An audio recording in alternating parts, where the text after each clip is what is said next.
All right, now, everybody. Quiet, listen to me. We're going to start a show. Now, some of you people have been with me before. You know it's going to be a tough grind, but we're going to have a show.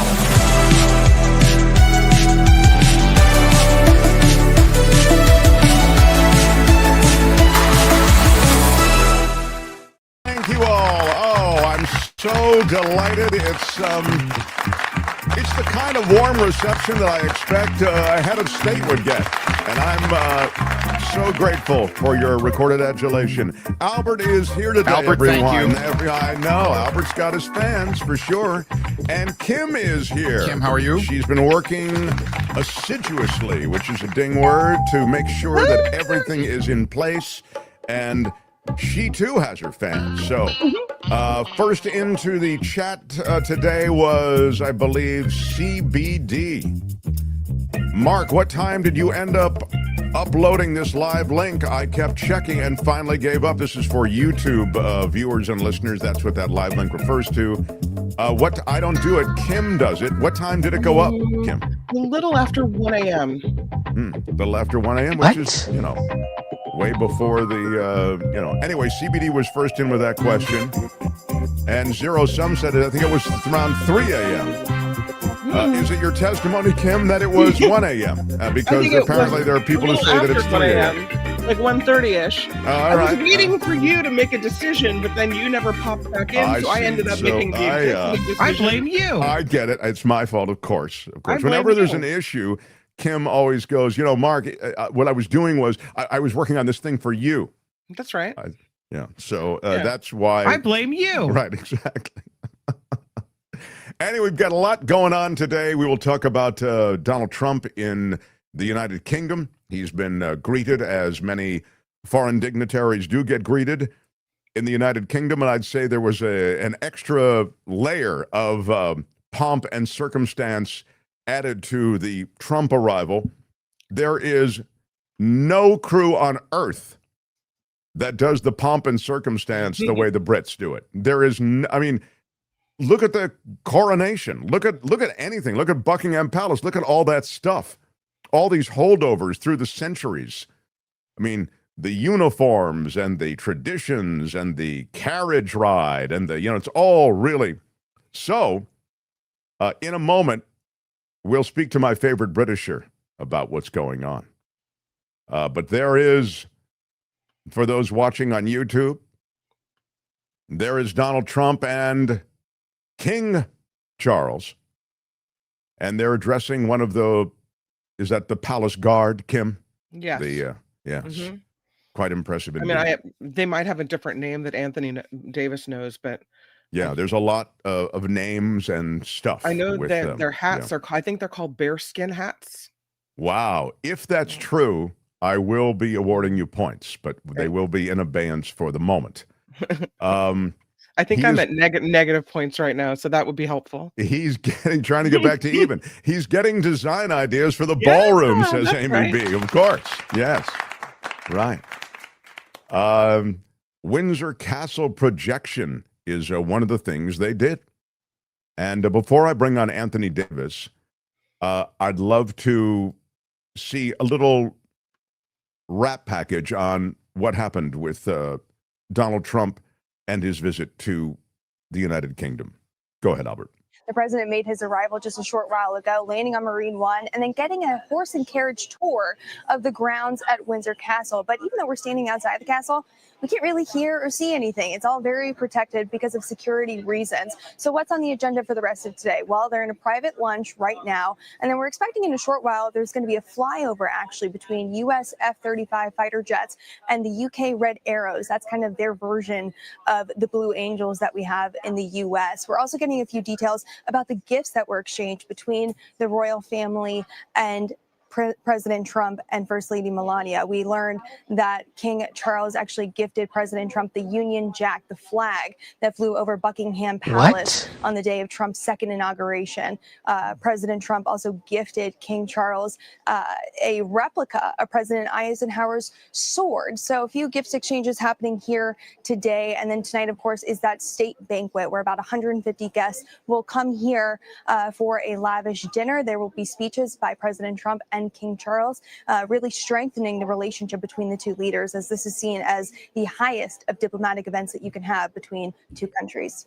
Well, it's a diplomatic event, but it really, I don't know. I'll talk to Anthony Davis about it, but it seems as though, I mean, the king, the royalty has no real power in Britain. So you have the power of appearance, flyovers and these sorts of things are associated with appearance, but I don't know what actual heavy lifting is being done. But I'll say this really does play into Donald Trump's wheelhouse because he loves theater. He loves the performance. He loves he loves the pomp and circumstance of all sorts. Look what he's doing to the White House. He's, gilded it out and he's building a huge ballroom. He loves this lavishness that is very much part of the British tradition. So we'll talk to Anthony about this. But as to the real issues between Britain and America so far, and you could see in that reporter's package, there's nothing, right? Private lunch, flyover, everything's being done very privately. Then they're going to do this performative thing. Then they're going to do that ornamental thing, right? Followed by a dinner. So far, that's what we learn. But I'd like to, before I go any further, bring on someone who actually knows this world. He happens to be from the mother country, and he is my favorite Britisher. Please, if you would, on your feet, for the great Anthony Davis from the Midas Touch Network and beyond. He's got a new Substack. I want to talk to him about that. Anthony, welcome, sir. Welcome. Thank you. Well, you have to be so excited to have our president in your country. I am. I'm very, very excited. Very excited. The protests, bless the British people. They really know how to put on a display of concern for an issue, don't they? Because the protests are not just in Windsor. The protests are across the country, and certainly in Westminster, in London. Around 5,000 people at Parliament Square. The most creative banners that I've ever seen. Really wonderful to see these signs. My favourite one was polite notice. Trump, please go home. So British. so British. Wonderfully British. But I did Albert, want to see if you can scramble some of this stuff while Anthony's talking. Right. Yeah, I did want to pick up signs. on something that you said a moment ago, where you were describing what Trump's done to the interior of the White House, and compared it to, said that there was a kind of equivalence to the kind of the British way. Nothing could be further from the truth. Oh, really? Okay. Well, to take a palace and a tradition with a palace that has been around since the 14th, 15th century, that is truly gilded, versus what Trump has done, which is go to Home Depot and take a few of these kind of stick-on friezes that he's sprayed in gold and put them in the wrong places, like above the fireplace together, and then in random places around the room. Like that there is no equivalence to British royal palaces, which have, had their great interiors. They've been procured, and they are really very special and very beautiful. But what you did say that is entirely correct is that the whole royal thing these days is ceremonial. And so unfortunately Trump is going to show up and think, yeah, I could get used to this. I could get used to being in a golden carriage, and I could get used to having all these guards, in their bearskins, as Kim quite rightly said. Oh. But the reality is that the king does not have power, really. I mean, yes, he could dissolve Parliament, which has been done, I guess, over the years when things have got a little crazy. But the reality is it's a ceremonial role. There's so much protocol. English people, British people, they love the royal family because they know that they don't have any power anymore, and that we really are a social democracy. And I don't think that Trump quite realizes that. Even as this country was birthed from this relationship with Britain, and the revolution, individuated from Britain in this violent way, really Britain has been our great partner through the decades, And I'm wondering if there's anything you see in the tea leaves that would suggest that does continue, or that there's an effort on the part of the British to see it continue. Well, the British, they always talk about the special relationship. And now this is a phrase that was coined, I think Churchill may have said it first, briefly in a speech, during the war, just after the war. But it was actually Ronald Reagan and Margaret Thatcher that kind of solidified that phrase, the special relationship. Now, so British people talk about it all the time. The British media talk about it. And I remember talking, when I first kind of came to the US and started talking to Americans about it, they didn't know what I was talking about. They're like, well, what do you mean a special relationship? Like, what is that? Now, obviously, it's born in the US coming to aid the Allied forces during the Second World War that solidified the special relationship. But come on, here we are like nearly 70 years later. I just don't know that the special relationship really exists. Now it's like a desperate relationship to do some trade because after Brexit, nobody wants to do business with the UK. So that is the reason why Keir Starmer had to present this envelope in the Oval Office to Donald Trump and be like, well, this was his kind of Trump card, if you'd pardon the expression. Trump was super excited about this, and he's now making up all this stuff about it's historic because it's a second state visit which has never happened before, and which is true. But what isn't true is he says that it's the first time it's ever been held at Windsor Castle, which is a complete lie. Complete lie. So right? he just doesn't really understand how it works. He's being played, but unfortunately, Britain is having to grovel to this dictator because they cut off their supply with Europe. And by voting for Brexit and leaving that 28-member state of free trade and free movement, they're kind of stuck between the devil and the deep blue sea. And the British economy has not recovered from the pandemic and has not recovered from Brexit. And so they are desperate for anything. So I hear that Trump has kind of announced, or the UK has announced, this tech deal with the US. But the problem with Trump is you can't believe anything that he says about this stuff. So many of these announcements turn out to not be entirely true. And so that's my worry, is that, he feels like there needs to be some kind of transactional announcement to make his trip worthwhile, to cover the cost of it, a huge expense to the American taxpayer. And to the British taxpayer, obviously. But really to be platforming someone who is kidnapping people off the streets and sending the National Guard and Marines into cities and dropping missiles on Venezuelan boats without any due process. I do honestly think that the British government and certainly the King know that this is a diplomatic exercise. And, it really is not what Trump thinks it is. Although you make a good case that it's born of sort of a desperation that the Brits are hurting right now economically and need some kind of deal in place and certainly don't need a body blow of tariffs from the Americans. This is the problem, and this is why, you don't fall out with your allies. This is why it's important to maintain free trade, because it serves other purposes. It's not just about, oh, well, they didn't buy as much from us as we bought from them, so therefore they're ripping us off. That's not what free trade is. Their economy is a quarter of the size of yours. Of course they can't buy the equivalent.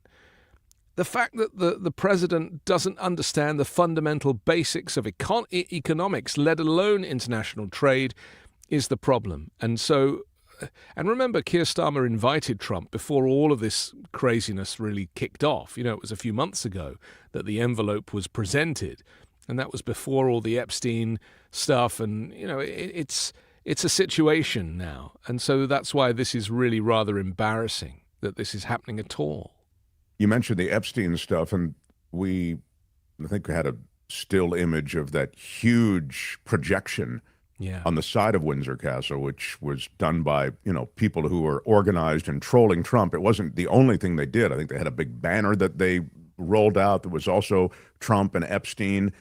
It's interesting that the British people, at least some of them, have grabbed this Epstein narrative, because the Epstein narrative, to be fair, did extend beyond the shores of America. I mean, this was an international human trafficking ring that Epstein was behind. The former Queen's grandson, son, fell fell on his sword, as it were, and lost his royal title and doesn't have the privileges of the royal family, and basically got ostracized from the royal family because of it, because they had to. And Prince Andrew, I mean, that interview that he gave with the BBC where he basically perjured himself about 6 times is an example of why it's important not to cross the streams like this. And in fact, just 3 days ago, the British ambassador to the United States, was forced to resign or got fired, I'm not sure which came first, because of his relationship with Jeffrey Epstein. This is the problem. These people are just... you do not mix. And if you ever meet anybody who is kind of insanely wealthy like Jeffrey Epstein and you're not sure why, stay away from these people. These are not good people. Don't curry favor with the rich.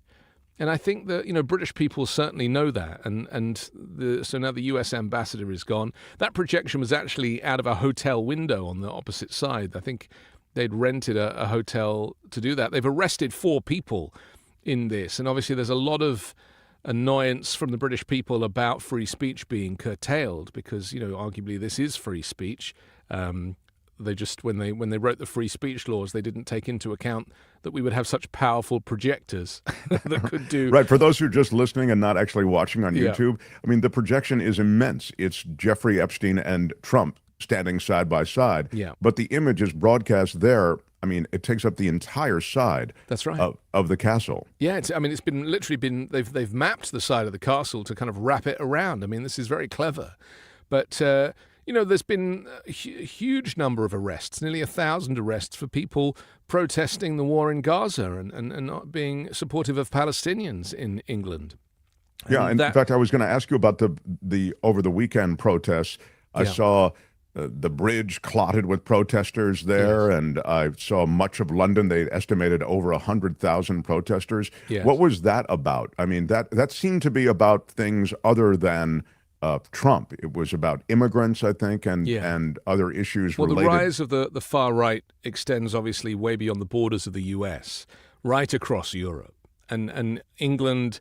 The kind of character that leads the charge on the far right is Nigel Farage, who claims to be a friend of Donald Trump. But this protest you're describing was so far right that even Nigel Farage is trying to distance himself from Tommy Robinson, who's the young British guy who is a troublemaker, who is on the extreme far right. And is a British nationalist and hates anybody of colour or any foreigners that they don't want in the UK. So it's just history repeating itself, Mark, because, we had all of this a decade ago with Brexit, where they were saying, it's all the European migrants coming in, taking our jobs, and that's the reason why we're poor. So they voted to leave the European Union. The Prime Minister at the time called the bluff of the British people, thinking they'll never vote to leave the EU. And they did. So there's huge egg on their face. The economy takes a hit. And guess what? There's still no jobs. It wasn't because the European Union people were taking jobs. It was because there weren't enough jobs or well-paying jobs in the first place for regular British people to do. So now, 10 years later, people have selective amnesia, and they're facing another rise of the far right where they're saying, well, now we're just blaming all the other immigrants that can legally come to the UK, i.e. they're seeking asylum via small boats across the English Channel from France and beyond. And so this is just exactly the same thing happening again. So what are they going to do? They're just going to turn away all the boats. They're going to reduce the number of migrants. And guess what? There'll still not be enough jobs for British people that are well paid. This is a problem in most developed nations. It's certainly going to be a problem here in the US. All of these announcements from Trump about these so-called investments, they are not real jobs for real people. These are investments in AI, in data centers, in things that regular working people cannot do. They cannot go and work in a data center, as vast as it is. Yes, there'll be a few construction jobs, but 6 months later, or probably even 3 months for a data center, that job is done. So I'm very concerned that there is a delay on the fall of the American economy. There is certainly no delay in the UK. The economy is really struggling. You wouldn't know it to walk in London. I mean, London is bustling and people are sitting outside restaurants and cafes. But again, these are invariably rich white people. And it is still rich white people that tend to dominate, and even in the media, to the point that it's very hard to get a proper editorial or an understanding of how the world is changing, because the people who write these stories are rarely affected by them. Well, you've said so much. One of the things you mentioned, you note kind of the British amnesia. I thought there was sort of an American version of that amnesia, as people forgot about what the first term chaos associated with Trump was all about, and they glossed it over. And now, as he's risen in his second term, it's far different and far more serious. But although it was quite serious the first time. But the other thing you touch on is sort of the British pushback and some of these issues that we share. I mean, the pushback against immigrants and the pushback against immigrants in this country as well. And I'm just wondering how you see this gaming out. I mean, it sounds to me like both economies then will suffer enormously, ours from both tariffs and loss of labor. We've just seen that huge bust in Georgia where they busted all these South Korean workers. Now South Korea is actually suing for human rights abuses that have been associated with that. I'm just wondering how this all comes around. It seems as though it's a fairly bleak future in the short to medium term. The pendulum is not going to swing back anytime soon. And this is the problem with extremist policies. You know, things are supposed to be done gently. The deconstruction of USAID, if it was going to be done officially, should have taken 5 to 10 years of winding it down in a way that doesn't cause harm and doesn't displace people or cause deaths. As it is, they shut it down in 7 days, and it's estimated that upwards of 18 million people could die as a result of the closure of USAID. So we have to be very realistic about what is going on the world stage, not just in the US, because I do believe that, you know, these things are all cyclical and they're happening everywhere. And unfortunately, you know, there's a little bit of time shifting involved, but we are all experiencing the same thing. And that is that manufacturing is shifting to AI and automation, and our skill set, we're not being trained for that. And obviously people are living longer and people are older and the money supply isn't there and the cost of living is rising. And so there is going to, you know, this has been going on for years, but it's at the point now where people are not able to pay their bills. And you've never heard Trump refer to the poor. You've never heard Trump talk about people who can, you know, how to help them afford their energy bills. He just lies that gas prices are $1.99 when everybody knows they're not. So, you know, there is this false economy, this fake economy in the US where Trump is talking about how great everything is. In reality, inflation is rising. There are fewer jobs, as we know from the jobs numbers. So his solution to that was to fire the statisticians and take control of the supply of information. The reason this is so dangerous is because we need the facts in order for companies to invest in the US.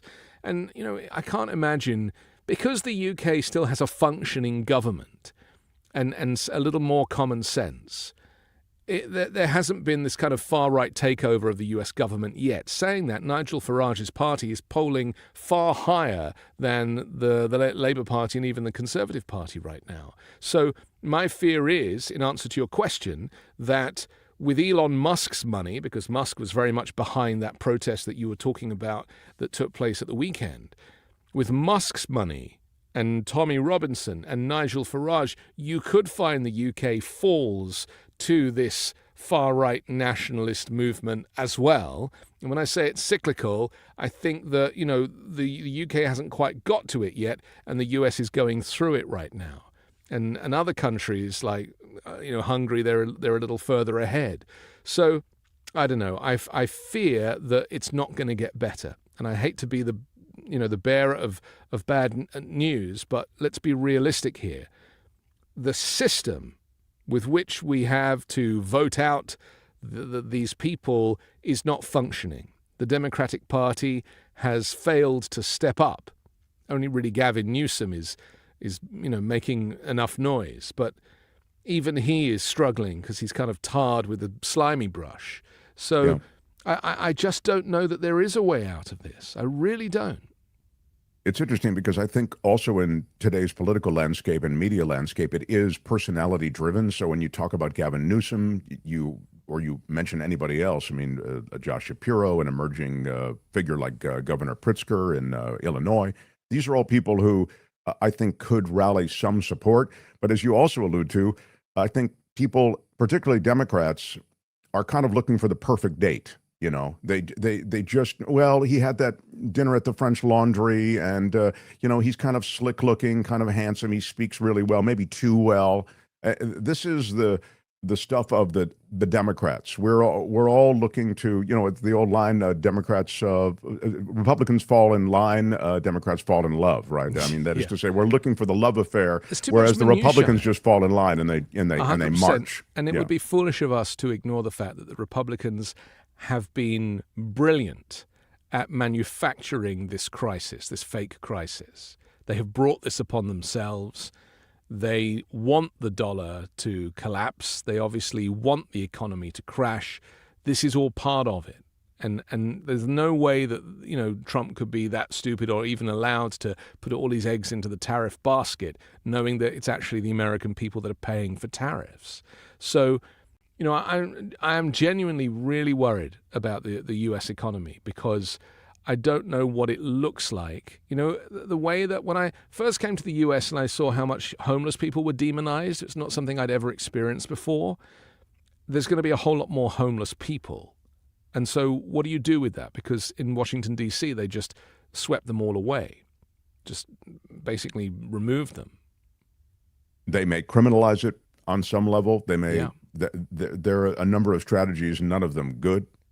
Yeah, it's and I also say, last thing I would say is that the disinformation, which you've alluded to with the gas prices, we've talked about it here, where Donald Trump says these tariffs have brought in trillions and trillions of dollars. And then he said trillions with a T to the American economy.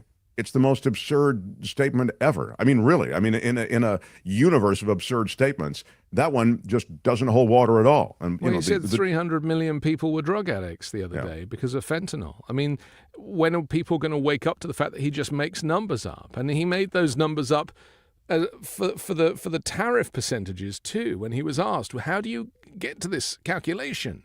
He's like, it's just a hunch. That's how I feel the way they've treated us. And so and he just like basically calls out a number. He is so completely unwell, and yet the whole world is having to cower to him. Yeah, and I mean, because he's in charge of. Yeah, he's in charge of the most powerful country on earth. And this is why you have to be very careful about what you wish for. And it's like you put RFK Jr. in charge of health. He's nuts. So you can have as many hearings as you want. It's not going to change anything. He's nuts. You put Kash Patel in charge of the FBI. You can have as many hearings as you like. It's not going to change anything. He's nuts. We are relying on people to suddenly wake up and become rational when they've spent their whole lives being insane. And so that is my concern. In every major department, from the economy through to education, the people leading these departments are not fit for purpose. They are either radicalized or they are insane. And you cannot negotiate with these people. So from that perspective, it seems like a ploy to crash and burn the United States, to deconstruct the administrative state, but also to make the poor so much poorer. I can only think of it as a kind of giant genocide. You know, let's just kill all the poor people, and only the very wealthiest will survive. Tell me about your Substack. And I just heard a Substack that I'm excited about. I'm on Substack. It's a whole new thing. I actually started my Substack on Thanksgiving last year. So it's coming on for a year old now. Oh, but I really? only just realized you can post videos to it. So a lot of my opinion pieces you can find on my Substack, which is The Anthony Davis. The Anthony Davis on Substack. Go there. And it is a different vibe too. Just even the setting is different, you know. I'm used to that English sort of country garden, yes. With, is that what it is? with bird song. Well, I wanted to, because my usual position is sitting, in a kind of very neutral news studio. It's very austere, yeah. Yeah, but I wanted to, because I know that everyone is hurting right now, and I am too. I'm really feeling it, and I've spoken to 3 people this morning about like, what are we going to do? What are we going to do? Like everyone is having this conversation. Friends of mine who have access, Americans who have got like Italian heritage, they're getting in touch with their ancestry in order to get passports so they can get out. And this is the tragedy. This is the tragedy that people are giving up on the US. Tourism is down significantly. Why would you want to come right now if there is the fear that you might get thrown in jail because you've got an anti-Trump meme on your phone? Well, I mean, there's a brain drain, too, here. I mean, this used to be the place where scientists from all around the world, medical professionals from all around the world would come and flourish. I mean, we encourage that kind of thing. And now you have them leaving the country in droves because they're worried about what you're talking about. It's very problematic. And obviously, I love the US, and I am desperate for it to be successful and for people to prosper. But I think that, what we're experiencing right now has been in the planning for decades. It's no surprise. And, it's like when Trump talks about Roe, they tried to overturn it for years. No one could do it. I got it done. That's how he sees his role, is to come in and do all the stuff that the far right have been and the Christian nationalists have been trying to do for years. And it's all coming together. They are playing this very, very well.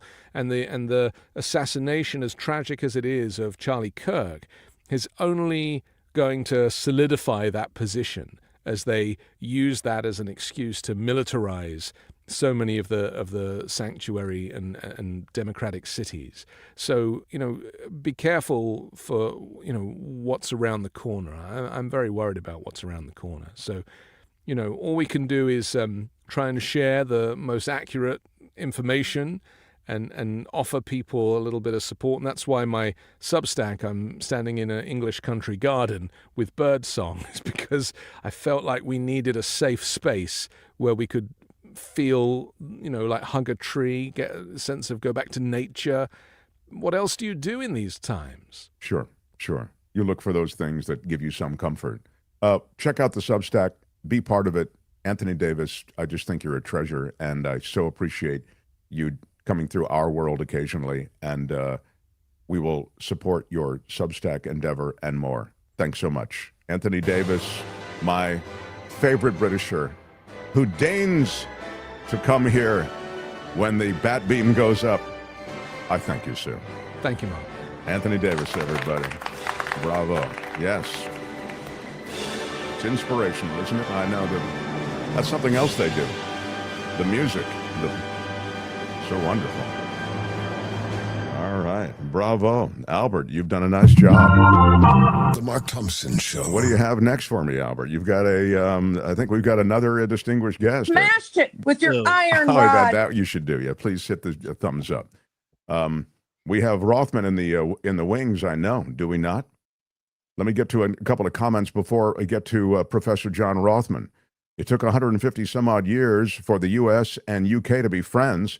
Why invite the emperor and endanger their whole friendship, says the Lady Beatrice. I see, yeah. And what else? Anthony Davis is well-versed in his history and makes a great guest. I agree completely. I love my Anthony Davis. Cheers, Anthony, says Rain. Yes, cheers indeed. Cheerio, someone else said. Yeah, he's terrific. Support his Substack. I also want to mention later in the show, we've got It's the Planet Stupid. We do that on Wednesdays, a look at the environment. I think Belinda is on the road and has left us a video, which should be pretty cool. Yeah. So Belinda remote. Yeah, in fact, I've seen the video, and it is really innovative. There's I don't want to say too much, but there's an innovation that will really astound you, and it's taking place in a place that will also surprise you, I think. So, I was talking about, and I know we get to John Rothmann in just a minute, but I loved one thing, and she's coming on the show. I love this columnist who wrote something on the American economy, and I'll just read you the first little bit of it because I just loved it so much. And as I say, she's coming on the show, not today, but soon. And this is in relation to the fact that the American economy is wobbly at best. She says, one way to think of the economy right now is like a big party on a roof deck your buddy Kyle built in college with little more than a hammer and a YouTube tutorial. It looks fine, and it's been holding up shockingly well for the past 5 years. But now the party is getting crowded, the DJ is going wild, the keg is tapped, and suddenly you zoom in on the pillars and see they are basically just two posts holding this thing up. Yikes. In our economy, those posts are called Nvidia and rich people. The latter could also be labeled consumer spending, but that label would miss the reality of how the money is sloshing around in the economy. Even as inflation ticks higher and the labor market starts to buckle, Americans are fulfilling their God-given role of shelling out on stuff come hell or high water. And on Tuesday, the Commerce Department reported that retail sales in the U.S. were far stronger than the estimate. But there is a catch, she says. While stimulus checks and a pause on student loan payments helped power the pandemic-era recovery in 2020 and 2021, we're in a very different situation now. Loan repayments came back in May. Stimulus checks are long gone. The job market is far less robust, and credit delinquencies are rising. When economists talk about, quote, consumer spending going up, it's important to note that they're talking in the aggregate, which is a ding word. And right now, rich people are having such a good time, they are skewing the data, she says. The top 10% of wealthy people accounted for half of total spending in the second quarter. Think about that. Just 10% of the American consumer base is buying so much stuff that it accounted for half of all the spending in the economy. That's a record. In the boom and bubble of the 1990s, high-income Americans accounted for about a third of overall spending. Meanwhile, the middle and lower income tiers are leaning on credit cards to keep up with the cost of living. The national average credit score dropped by 2 points this year. That's the steepest drop since 2009. That was the peak of the Great Recession, right after 08, 09, everybody was on credit. This is what economists call a K-shaped economy, which is a handy visual cue reflecting the upward trajectory of the upper class versus the downward trajectory of everyone else. That concentration in consumer spending is bad for obvious reasons, like fundamentally, morally, it's an absurd wealth gap. And practically, it leaves the engine of U.S. growth vulnerable to a collapse in paper wealth, which incidentally is the basis of our second rickety party deck pillar, she says. Yes, the stock market is clocking record highs, but it's also got a concentration problem. The so-called Magnificent Seven, which is a handful of tech companies worth trillions of dollars apiece, now make up more than 30% of the value of the S&P 500. NVIDIA alone makes up about 8% of that index. Absent those juggernauts, the U.S. stock market is more or less flat for the year. Who wrote that? This is a brilliant economist who writes for CNN Economy. Her name is Allison Morrow, and she puts out a newsletter that I subscribe to. And I just love the opening paragraph so much. And then she does that great reducto on everything. She just explains things so well. So she will be a guest on an upcoming show, but I wanted to share that with you. So speaking of the economy, I will tell you the Federal Reserve is lowering interest rates. They cut rates by 1/4 percentage point today. So I guess all Trump's pressure finally paid off. Yeah. So, I mean, there's, even as the court said that Trump couldn't fire Lisa Cook from the the governor. Yep. The rate drop he gets, the one he wanted. So. The Mark Thompson Show. I am excited about our guest. He's our Wednesday visitor, the professor. He's an author. He's a lecturer. He's a historian. He's our former colleague from KGO Radio. He's John Rothmann. Yeah. Morning, Mark. John, good morning, I loved sir. your previous guest. I just want you to know I loved it. Brilliant analysis, absolutely solid. Yeah, he's so very good. Well, this is the double play combination because you're also very good. So this is a place in America that has been informed by a violent act politically. And the aftermath of Charlie Kirk's murder has had a ripple effect. I think it's consolidated people in part on the right. They point to the left as, sort of this murderous, agitating crew, when the reality is, of course, that most of the violent political acts come from the right. But nonetheless, people have their own narrative. They're laying it over the Charlie Kirk murder, as I say. And I'm wondering if you can give us your thought and snapshot of this moment. This is an internal wound which we suffer from in the United States. We inflict this on ourselves, the violence that we have seen. Let me tell you, I asked a crowd the other day that I addressed how many had ever heard of Charlie Kirk, and very few had ever heard of him. He has become an American martyr, and he will have on Sunday a state celebration, if you will, 60,000 people in a stadium with the President of the United States present to eulogize him. What was the importance of Charlie Kirk? Severalfold. First, the fact that he was able to reach young people on the campus as an organizer. Hey, wait. Who was the last organizer we knew who did it so well? That's Barack Obama. He was condemned for being an organizer. Charlie Kirk is exalted for being an organizer. But the most significant thing that Charlie Kirk did was to give us J.D. Vance. And make no mistake, it was Charlie Kirk who embraced J.D. Vance, who introduced Donald Trump Jr. and Eric Trump to the whole process.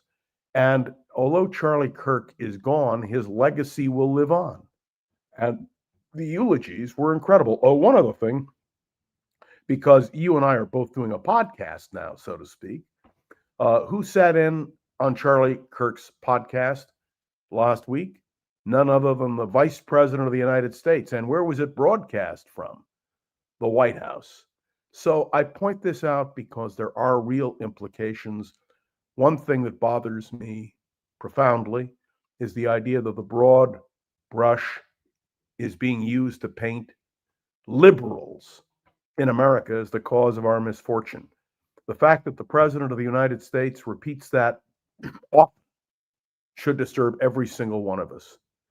So that's my observation on Charlie. Well, he calls it the radical left. He doesn't just say liberals. I mean, it's just and Democrats. Yeah. The Democrats radical, are worried right. and should be worried. They're stepping up security at Democratic Party events. By the way, if they say Democrat Party one more time, I might lose my hair.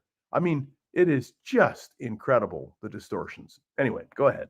Well, I've seen that reference and that way in which they kind of try to own the moment with Democrat. I've seen it in more and more places. It's kind of become a little way in which you can own the libs while you're talking about things. Like I've seen it in congressional testimony.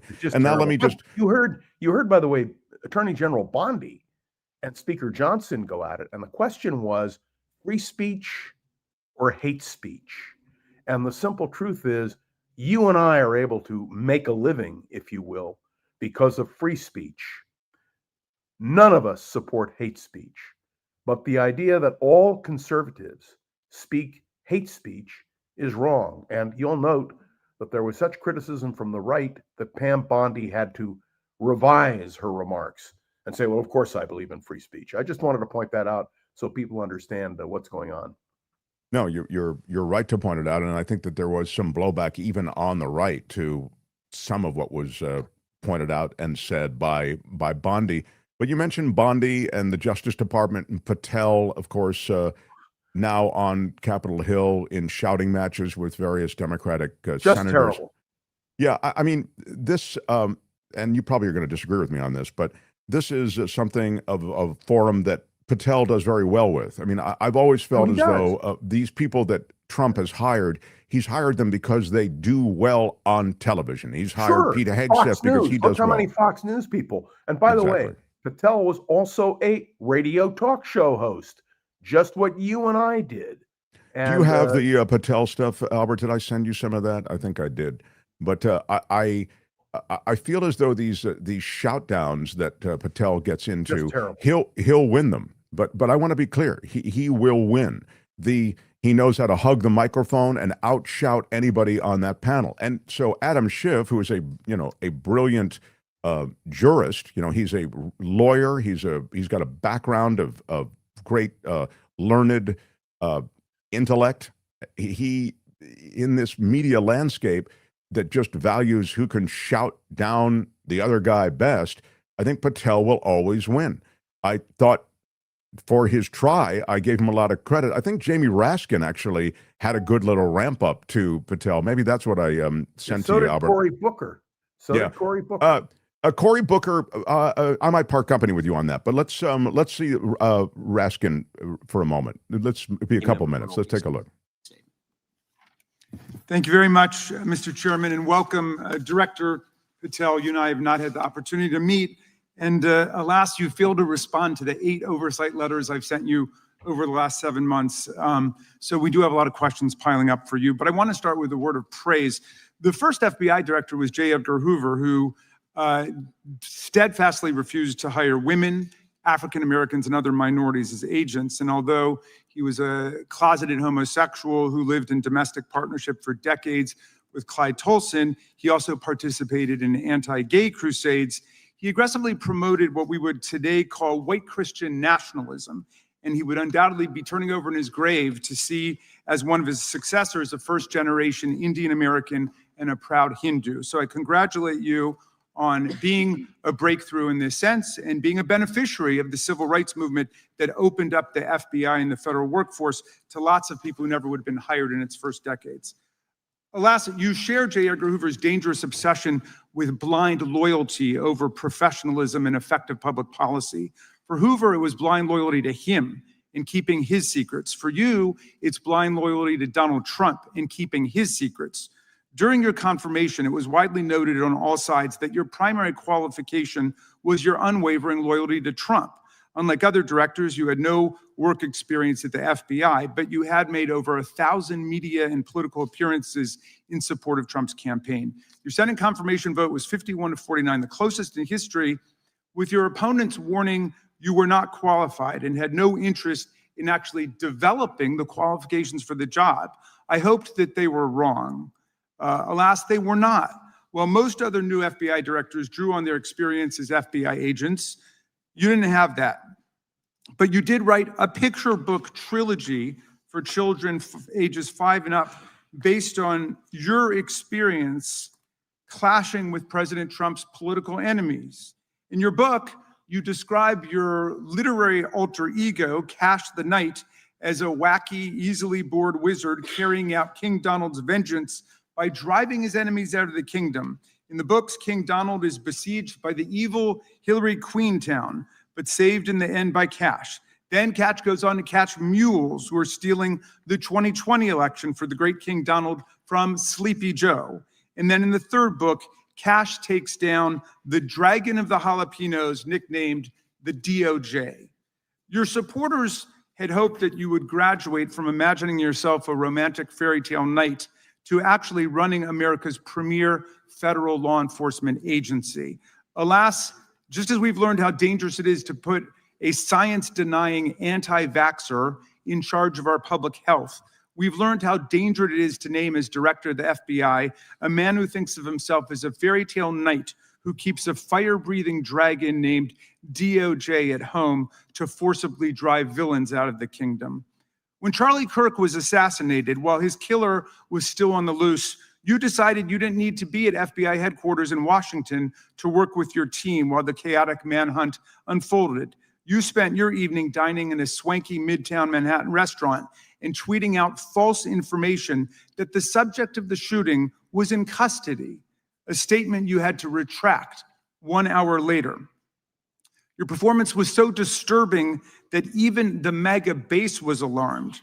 Culture warrior Christopher Rufo, who just a few months ago sat in your chair as a Republican witness, observed that you performed terribly, and he called for your ouster. The FBI might be able to survive your delusions of grandeur and the explosively volatile temper that was on display yesterday in the Senate, but the intractable problem is that you are running the FBI not as a law enforcement agency charged with keeping the American people safe, but as a political enforcement agency working directly for the president's vengeance campaign. 7 months in, it's impossible to overstate the destruction, chaos, and demoralization you've brought to the FBI and its workforce and the resulting danger your actions have caused to our country. You've been systematically purging the FBI of its most experienced and qualified agents, division leaders and experts in counterterror, counterintelligence, and cybersecurity, precisely the people who have the expertise you lack and which the FBI and the country need. They've been expelled from the ranks of the Bureau simply because they did their duty investigating crimes, including those committed by the mob that attacked the Capitol on January 6, 2021, and beat the hell out of more than 140 police officers, or simply because you suspected them of being insufficiently loyal to Donald Trump. You illegally sacked Brian Driscoll, the former acting director of the Bureau and a decorated counterterrorism expert who worked at the FBI for nearly 20 years. According to Driscoll, you told him your own job, quote, depended on the removal of agents who worked on the cases against the president, regardless of whether the agents chose to work on those cases or not. You added, quote, the FBI tried to put the president in jail and he hasn't forgotten it. You forced out the leader of the Salt Lake City field office, Mehtab Saeed, just weeks before Charlie Kirk's assassination, depriving the FBI of an experienced counterterrorism expert described by her colleagues as absolutely the best and legendary. She would have led the FBI's manhunt had she not been fired. When Trump decided that rounding up immigrants with no criminal records was more important than preventing crimes like human trafficking of women and girls, drug dealing, terrorism, and fraud, you ordered the 25 largest field offices to divert thousands of agents away from chasing down violent criminals, sex traffickers, fraudsters, and scammers to carry out this immigration crackdown. Director Patel, you treated the men and women at FBI with disrespect and paranoia. You've assembled a roving band of freelancing henchmen within your office and charged them with conducting unauthorized investigations, targeting and harassing career FBI employees. Amazingly, you forced senior leadership to repeatedly take polygraph tests to prove their political loyalty and pushed out leaders who refused these demeaning exercises. And now we're seeing one very clear reason why you want to build a political FBI. The Epstein files. You want an FBI blindly loyal to Trump and to you as his enforcer so you can continue your cover-up of a massive international sex trafficking ring with more than 1,000 victims, betraying all of the survivors of the sexual violence. Before you got in this job, you called for full release of the Epstein files, telling podcaster Benny Johnson that the only reason the list was not released by DOJ and FBI was, quote, because of who's on that list. Upon your confirmation, you promised that, quote, there will be no cover-ups, no missing documents, no stone left unturned. And anyone from the prior or current Bureau who undermines this will be swiftly pursued. This spring, you ordered hundreds of agents to pore over all the Epstein files, but not to look for more clues about the money network or the network of human traffickers. You pulled these agents from their regular counterterrorism or drug trafficking duties to work around the clock, some of them sleeping at their desks, to conduct a frantic search to make sure Donald Trump's name and image were flagged and redacted wherever they appeared, whether an email, a text, a letter. You got a sense for it. I wanted to watch it with you, Brother Rothman, because I thought Raskin was brilliant. Yeah. He was brilliant. Absolutely solid, on target all the way. And there's this notion, and I see it in the chat, well, Patel's tuned out. He's not listening. He's not playing it for Patel. Are you kidding me? You think he's giving that speech for Patel? That's asinine. He's talking to us. He's talking to us, exactly. That's what he's laying the case out for the American people. It's a reminder of all these specifics. Believe me, he doesn't give an S about Patel. He knows Patel is there. Patel's a hatchet man. So I loved what he did. I think Raskin was just, as you said, brilliant in that moment. And Patel is of a kind. The utter incompetence that's populated this administration at the highest levels, and their entire existence is defined by loyalty and also effectiveness as communicators on television. I'd say those two things. 100%. I agree completely. What's going to happen with America's economy, John? I see it as teetering. I, right before you came on, was speaking to and reading a piece from an economist who was talking about the fact that the economy is right now being supported by really two things also, rich people and AI investment. I listened carefully to what you said, and I agree completely. What the Fed did today by cutting rates by 0.5 point is not going to be enough. We are in deep trouble economically, and I think a lot of Republican leadership understand that. One of the things that's happening right now is that Donald Trump is being challenged internally over tariffs. And one of the things that I will be looking for next month when the Supreme Court convenes is whether or not they will uphold this president's tariff program. Let me point out to you that the president has no right under the Constitution to unilaterally impose tariffs. Go back to Smoot-Hawley. It has to be Congress. Will the court, and it's a serious question, will the court uphold the law, or will the conservative majority on the court, the 6-3 vote, uphold what he's done with tariffs? So I'm waiting to see that. But let me tell you, I'm very conservative economically. I'm being very careful because I believe that we are headed for some very tough times. The Supreme Court is seen by Trump clearly as his concierge Supreme Court. It's given him immunity. It's given him broad powers. Seems they're definitely a shoe-in already for 3 votes, right? Wouldn't you say, for anything that he wants? I mean, absolutely. And the 2 key swing votes are, without a doubt, in my mind anyway, the Chief Justice, Amy Coney Barrett. If they flip, then it's a 5-4 majority for the conservatives. But it's a long way to go. But look, Mark, what can I tell you? You and I have argued this. I've always had faith in the system.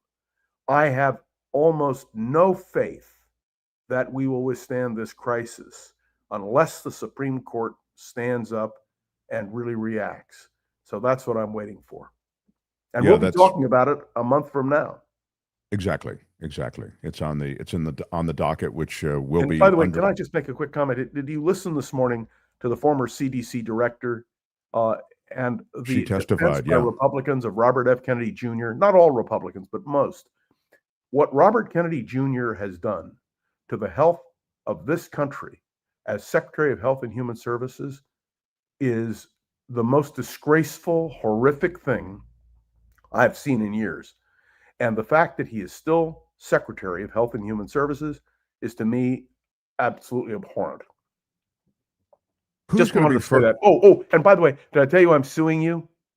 I don't know what you did, Mark, but if Trump can sue the New York Times for $15 billion, I recognize the limitations of your pocketbook. I'll do it for half. Well, this is a very interesting story that John alludes to, because this lawsuit, he's suing the Wall Street Journal over the birthday card, and he's suing the New York Times and some of the reporters for articles and a book that make the case that he built his fortune and reputation in part through fraud, right? Right. And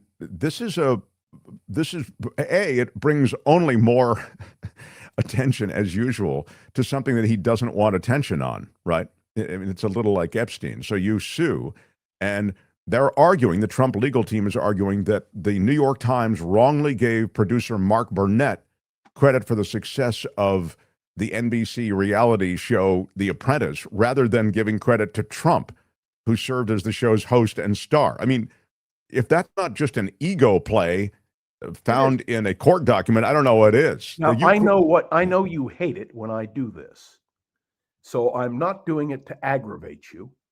But if you listened to the exchange yesterday that Donald Trump had with Jonathan Karl of ABC News, who you and I have both interviewed, I want to just point that out.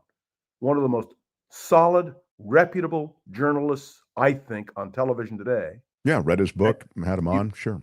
Yep, and you heard the president essentially say, "You hate me, and we're going to get you." I mean, that was the essence of it. Well, he said, we ran the clip twice yesterday during the show, if you want to find it. But I'm sorry I missed it. No, I'm not. It's not you. I'm just mentioning it to others who are tuning in and want to see it. But you can find it everywhere.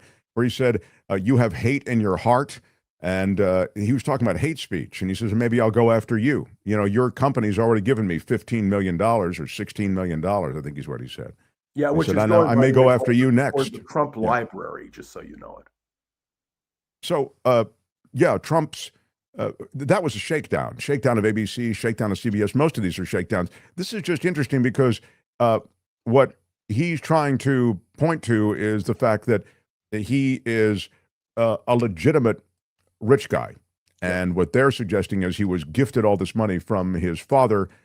He squandered it all. And then his rise back up was because his image was reconstituted on The Apprentice by Mark Burnett, et cetera. So that's why he singles out Mark Burnett. I just wanted to point that out. I'm sorry I can't listen every day. I do try to tune in. I just want you to know that, just so the record is clear. Okay, thank you. Well, anyway, the case is filed by Trump as a private individual in federal court in Tampa, Florida. Something that he notes. He said, we've filed this case in Florida. And the filing itself has all this praise of Trump as a politician, as a president, as an entrepreneur, as an entertainer. And it was, submitted by this team of attorneys who have represented Trump in other lawsuits, like the lawsuits I mentioned, ABC, CBS, Wall Street Journal. And I'm astounded. I mean, I don't think there's any way you can win it. But again, it might fall into the shakedown category, John, where he has. Don't you understand? He operates on fear and intimidation and threats. And what worries me, and I use the word, I got a lot of criticism for it. What he's done is to purge departments and offices and cabinet officials. He's purging. This is, I hate to say this is what you expect from an authoritarian. We've seen it done in society after society. And ultimately, I have to believe, I know that you and I argue about this, but I have to believe that ultimately the American people are going to wake up. I don't know what it's going to take, because to me, Donald Trump has already taken away so many liberties. But this is something we all need to reflect on. And I want to compliment you, if I may, not that I want your ego to grow anymore, but I thought you were playing that. But I thought you were playing Raskin's comments was absolutely a brilliant stroke. I know that it was a little bit long, but I want you to know it was worth every second of it.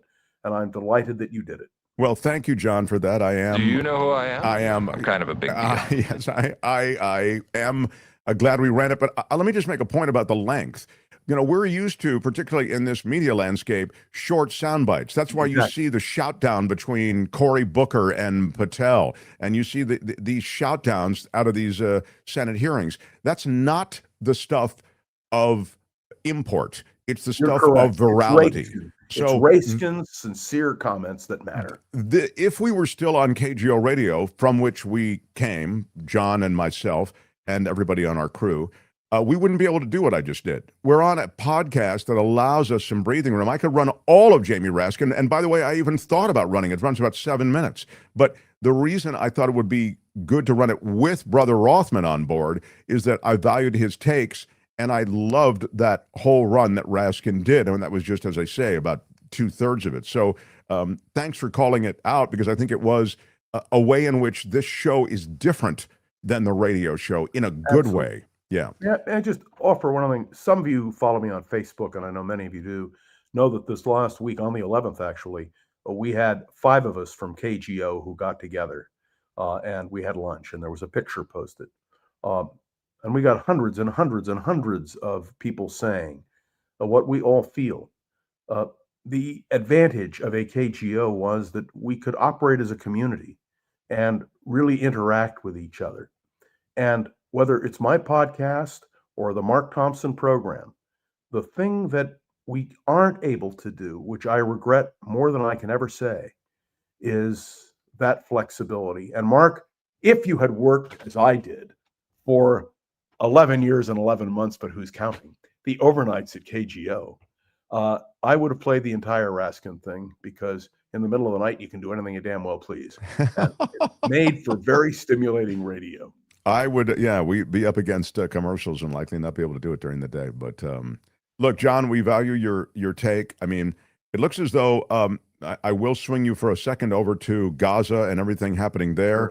There's another ugly chapter being played out there with Gaza, the Israeli government. You see the pushback. To be fair, I think it's important to note, tremendous pushback against the Israeli government from Israelis. I mean, there are hundreds of thousands of people in the streets pushing back on this. So the policies of the Netanyahu government are not popular, it wouldn't seem, in Israel.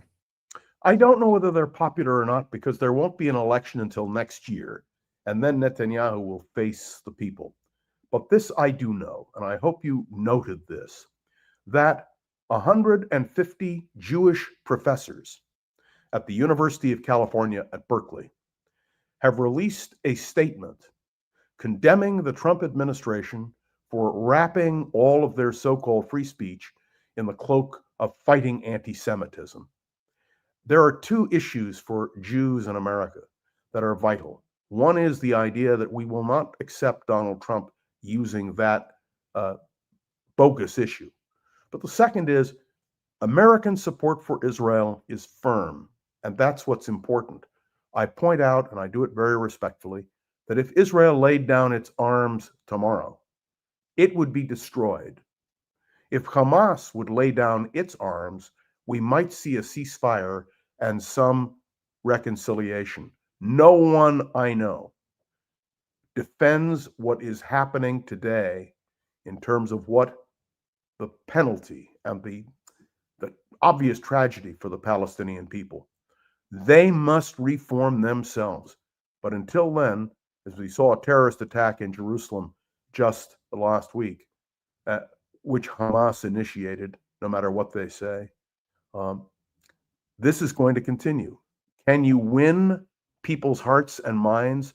I pointed out in a talk I gave the other day that no matter who wins or loses, in the end, the embittered Palestinian people and the future of future terrorists being developed is going to happen, because for every action, there is a reaction.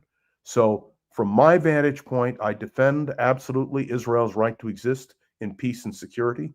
I condemn the idea that Hamas would continue to do this. And I'm cognizant of the fact that you and I will, in just a few weeks, be talking about a vote in the United Nations to recognize a Palestinian state. And when that comes, we will have a vigorous discussion about that as well. By the way, well, I mean, I'd suggest the that General Assembly, so it's non-binding. I mean, the political momentum internationally is certainly toward that. Wouldn't you agree? Yeah, but let me point out to you, and I do this again respectfully, this is not new. When the Zionism is Racism resolution was passed on November 10th, 1975, the attitude of the world was just as vigorous in its opposition to Israel. And I have no problem with criticism of internal Israeli policies, none at all. I do have a problem when you saw what you saw in Auckland and in London, when you saw people chanting, "Death to Israel, death to the Jews." And I want to remind everyone that this development is what caused 150 Jewish professors at UC Berkeley yesterday to speak out. So please understand, there is a complex series of issues, and I'm happy to talk about the Middle East. I don't like to do it, as they say, standing on one foot, but I can assure you this is just the beginning of an even longer discussion. Vilma asks, can John comment on the Heritage Society's new book called The Constitution, New Plans for this Administration? Yeah, they go ahead. No, it's just a continuation of what they're doing. And I must tell you, and you and I talked about this, and I again commend you for being one of the few who really raised the flag on this, that the Heritage Foundation report, Project 2025, which we tried to expose, Donald Trump said he never read it. This is what Heritage is doing again. They want a continuation of, and I'm going to be very careful in the language I use, the Trump revolution. People think the Reagan revolution was something. The Reagan revolution is nothing compared to what Donald Trump is doing. And this plan by Heritage is of profound concern to all Americans. And I suggest people Google it and read it, and they will see how dangerous. And these are the people that Donald Trump has in his administration.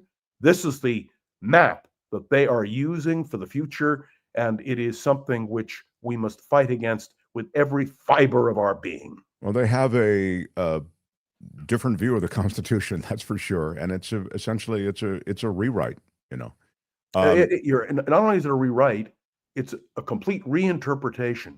Whenever Right. I hear someone say they are an originalist, that is, they follow the original text of the Constitution, and I look at what Heritage is suggesting, my God, it's appalling. And I could give you a list of 100 different items, but I guess we can just limit it to the fact that the Justice Department has been gutted, the Department of Health and Human Services has been gutted, and common sense in the Republican Party no longer exists.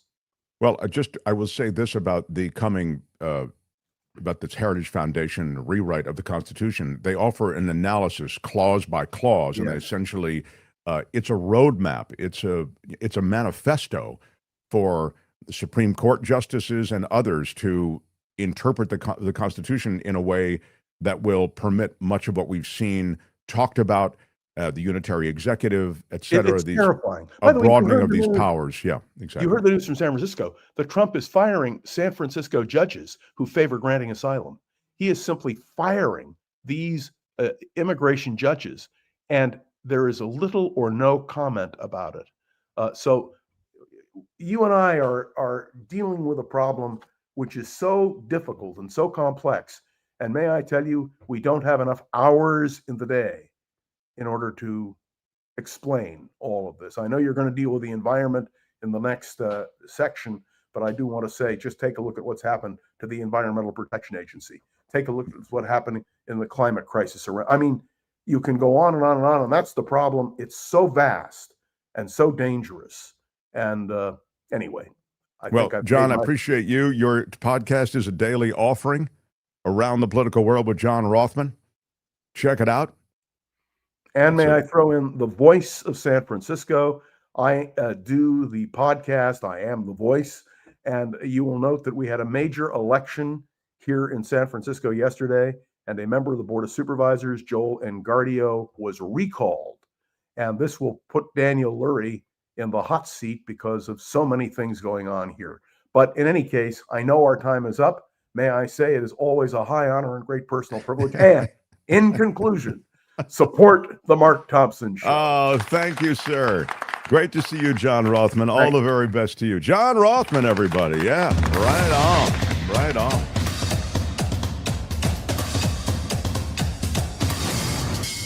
The Mark Thompson Show. This is Mark Thompson.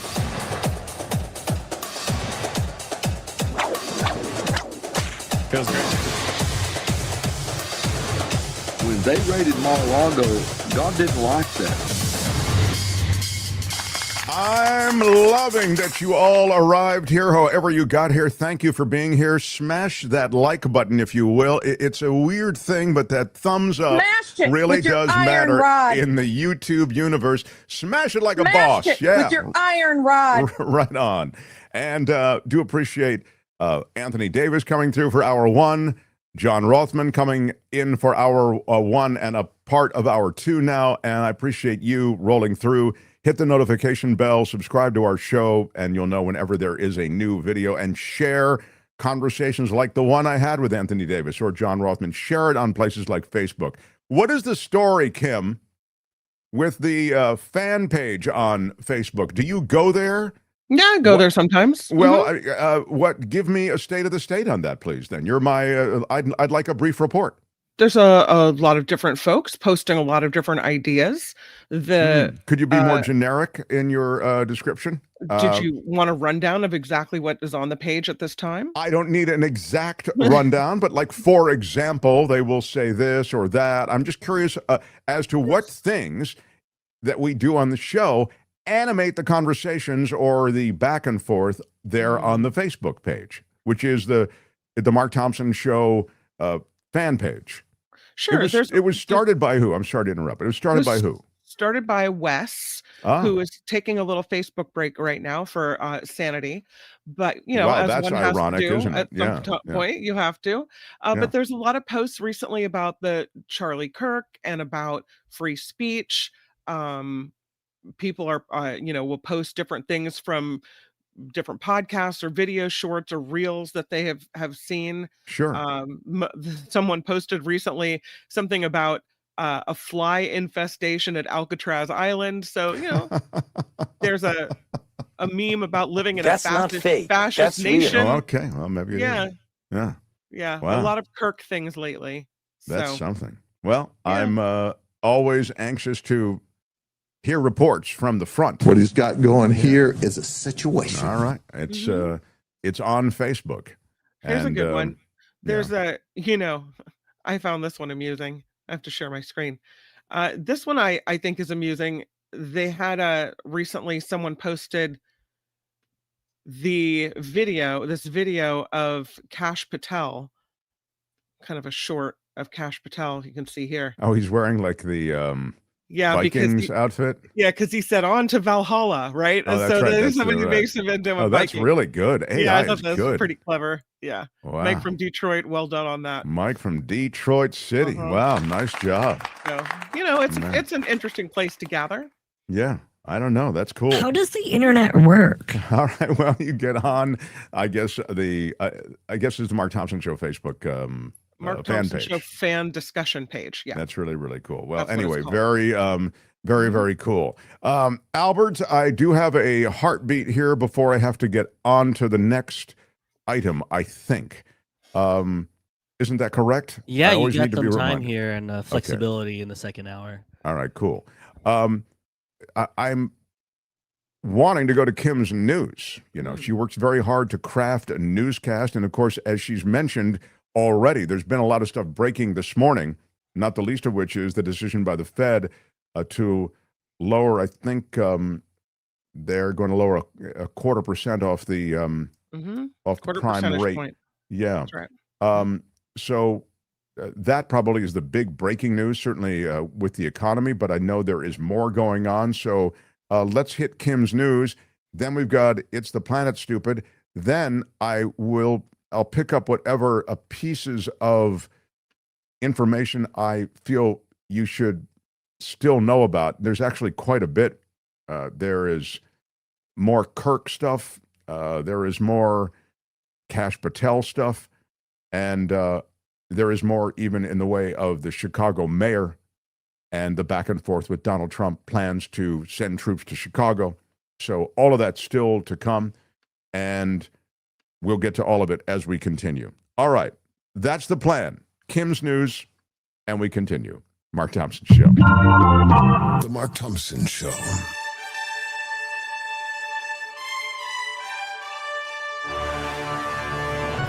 On the Mark Thompson Show, I'm Kim McAllister. This report sponsored by CoachellaValleyCoffee.com. As Mark mentions, the Federal Reserve is lowering interest rates. The Fed cutting rates by a 0.25 percentage point today. This as President Trump has called for the central bank to lower rates for months. Looked like he finally got his way on that. Suspect in the killing of Charlie Kirk allegedly had been planning it for more than a week. That according to text messages released between Tyler Robinson and his roommate. Meanwhile, President Trump and Vice President Vance are both expected to speak at a memorial service for Kirk. Sunday's service to be held at the State Farm Stadium in Glendale, Arizona, where his widow, Kirk's widow, will also give remarks along with Secretary of State Marco Rubio, Health and Human Services Secretary Robert F. Kennedy Jr., and Defense Secretary Pete Hegseth. So it's a full MAGA event. Deputy Attorney General Todd Blanche says hate speech is covered by the First Amendment. The Deputy Attorney General making the remarks during an interview, and it comes as Attorney General Pam Bondi is facing criticism for her remarks about the policing of speech after the assassination of Charlie Kirk. The Attorney General prompted blowback from civil liberties groups, Foundation for Individual Rights and Expression. Bondi is attempting to clarify her comments by explaining there's free speech and then there's hate speech. She noted the Justice Department will prosecute those targeting anyone with hate speech. Well, this is really important. And I would just say this, because I know when you see Ted Cruz and people on the right pushing back against Bondi's comments than making the point, as Kim has just noted, that hate speech is protected. What you're already seeing, though, is that speech is not protected. Free speech is not protected in America anymore. And what do I mean by that? I mean, look at the way the government, and again, when you get to the First Amendment, it's about the government not coming after you for what you've said. And of course, the other manifestations of free speech, not just always what you said, but you can express certain views in different ways. That's also considered First Amendment protection expression. But the point here is that we've seen from this administration so far a combing of social media and of comments that federal employees have made, and then the immediate dismissal of those with whom they have an issue when it comes to what they've said or what they've posted. They've gone through all of these different postings, Facebook, the Twitter X platform, TikTok, whatever. And if they find the comments made by federal employees to be in any way those that they don't approve of, they dump those employees. Or they make their lives so bad that they are forced to resign. So in a way, from the very earliest days of this administration, you already had a war on free speech. I understand there's been this crescendo associated with what happened with Charlie Kirk. But what I want to point out to you is that it's been going on for months. So even as they now peacock, often on the right, going, hey, hate speech is protected, it's First Amendment. Well, there are a lot of things being done by the existing government that would suggest that free speech is not protected and not valued by this administration. FBI Director Kash Patel once again appearing on Capitol Hill as he testifies before a House committee. This comes after Patel testified before the Senate Judiciary Committee yesterday. In his opening remarks, Patel touted the agency's investigation into the Kirk killing and said it was his call to release photos of the suspect. I mean, give me a break, man. They released photos and release photos always after this kind of thing. I mean, you're going to brag about the fact that you release surveillance photos and ask for the public's help? I mean, we've been doing that since kids have been missing and we've been putting their faces on milk cartons. Give me a break. I mean, this guy is insanely vapid. He is that he would pat himself on the back with that brag is pathetic. He is a pathetic figure in this Trump administration. And look, it's not just me saying it. He's become this really troubled guy. And it's not because Democrats are in any way savaging him on Capitol Hill. I mean, as I say, I think in these back and forths, he oftentimes wins because he's used to these shoutdowns. But his utter incompetence at the FBI and the way the FBI has changed, I mean, it ultimately may catch up with him and he may not survive. Well, he was criticized over what did you do, right? I'll step back and let the police do it, but then stepped forward and took credit for everything. So for releasing the photos, what did you do? I mean, well, again, I released the photos, Mark. Yeah. Last thing, he released the photos, and what happened? What was the rest of the investigation? What incredible innovation to investigative police work did you have, Kash Patel? None. What happened was the family called and said, we've got him. He's in our family. It's my son. We've talked to him. I mean, you know it. It's the clergy. It's the sheriff. It was all of these people who knew Robinson. And so you end up with the kid being turned over to the authorities. That's why it happened so fast. I saw the hearings. I watched the hearings and listened to him say, it happened in 36 hours. And just for context, let me tell you, with the Boston Marathon bomber, it took 8 days. And then he went down all of these other various major incidents and talked about how much longer those took to figure out who the perpetrator was. Come on, dude. Mark. If Kash Patel hadn't released the pictures, the family wouldn't have seen, and we'd still be looking for the killer, okay? Yeah, you're right. When you put it that way. You cannot say you love your country. You're right. I'm sorry. It was great what he did. It was great. I loved it. Yeah, All right. House Speaker Mike Johnson is accusing Democrats of inserting. This is rich. Let me start again. Hold on. This is with a straight face. House Speaker Mike Johnson is accusing Democrats of inserting partisan political preferences into the government funding fight. Oh, my. What? I know.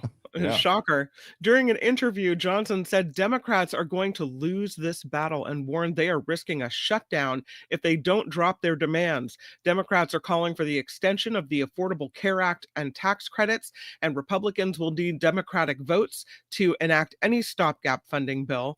Government funding set to expire at the end of the month unless Congress can reach a deal. Former Attorney General Bill Barr says he had at least 2 conversations with President Trump about late convicted sex offender Jeffrey Epstein. According to a recently released transcript from the House Oversight Committee, Barr recalled his conversations with the president after learning Epstein was found dead in his prison cell in 2019. Barr said both men raised concerns the apparent suicide might lead to a conspiracy theory or two. He warned President Trump to brace for the aftermath of Epstein's death.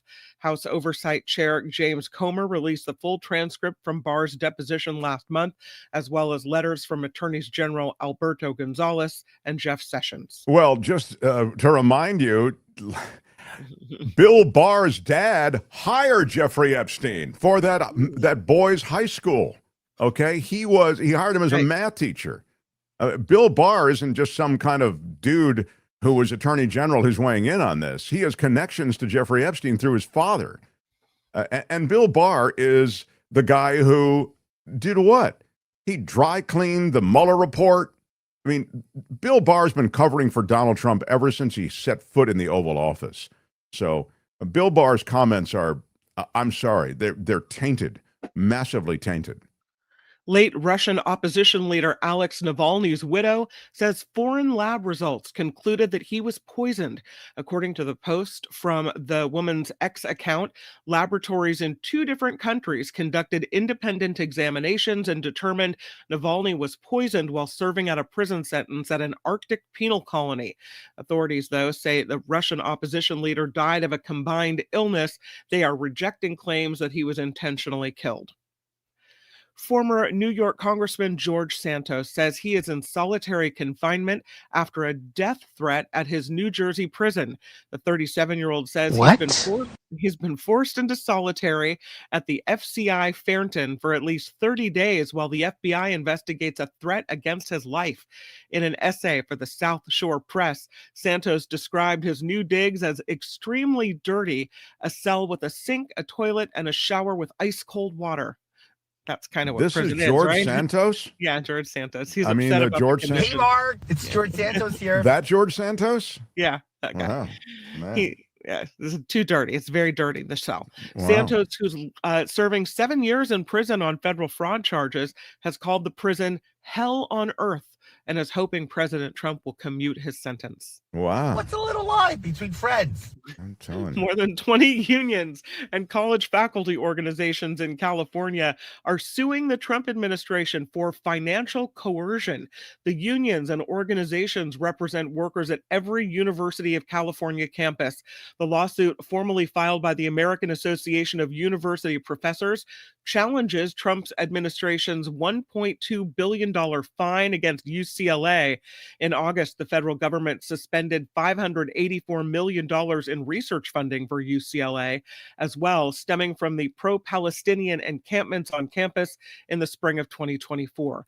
Federal officials say the encampments created a hostile education environment for Jewish and Israeli students. Google is introducing a new feature that allows AI agents to make purchases on behalf of their human users.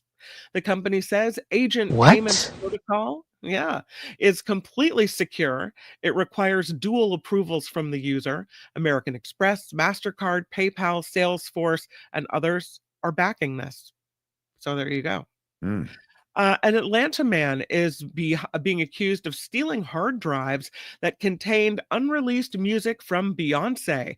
Police said Kelvin Evans has been taken into custody on suspicion of breaking into a car in July in Atlanta ahead of Beyonce's concerts in the city. There was a choreographer and dancer for Beyonce that had the items stolen in the break-in, including a laptop with the unreleased music on it. Wow. Officers said the stolen items, though, have not been recovered. So that music may be lurking out there. Man. And just in case you wondered, and I know this is really important to you, Mark, Atlanta is at the top of the list of polyamorous cities in the United States. Wow. Mhm. And those are people who like to they have multiple relationships? Or I think it's simultaneously, like sexy times. Yeah, That's what I mean. Yeah. I mean, So Atlanta is the place to go for that kind of entertainment. Yeah. With your iron rod. yeah, there's a lot of smashing it going on, I guess. Girl, you just woo. Yeah. All right. Polyamorous There's never been describes- anything like this. All right. Yeah. Polyamorous describes relationships involving romantic connections with more than one person simultaneously. Oh. You just don't get it. I do you? don't You get don't. it. Oh, what does that mean? A threesome or a foursome or whatever? Is that what that is? Or many-some. I don't think there's a limit. Oh, like there a a limit? true swinger party? I don't know. I Or mean- it might not be a party. I guess you could just like. You I think don't you know have that how many it works. people being amorous and it's not going to be a party? I mean, come Apparently, on. I mean, I need it's to do more research on the website. The website sisterwives.com mhm. shows that more people from Atlanta signed up on the website than any other. I do hug and kiss people All right. casually. No, I get it, but I think Kim right now is pretending that she doesn't know much about this, Albert. That's what I'm getting. Okay. Yeah. Houston, Dallas, and New York City also ranking high on the Sister Wives list. Oh. So there you go. So it's Atlanta top of the list. Atlanta, yeah. But yeah, okay. Yeah. Wow. Just This in is- case you want to know where that's going down. Wow. Okay. This report is Seriously, sponsored what by- This report is sponsored by CoachellaValleyCoffee.com. Oh, the tea is good. Mark loves the coffee. I love the got coffee, baby. Love yeah. it. But Ooh, it's there's all the good. Lion's Mane. That's the Clarity Blend Lion's Mane coffee, beloved at my house. The turmeric chai tea got a little spicy kick to it, but then you feel like your mind is clear and your thinking is moving fast. Yeah. Stuff. Yeah. Your mind is clear and your thinking is moving fast. I love it. Yeah, go for it. Have a Are we sip. taking a drink? What are you drinking? Yeah, baby. I'll tell you what, I had a whole pot of this stuff today.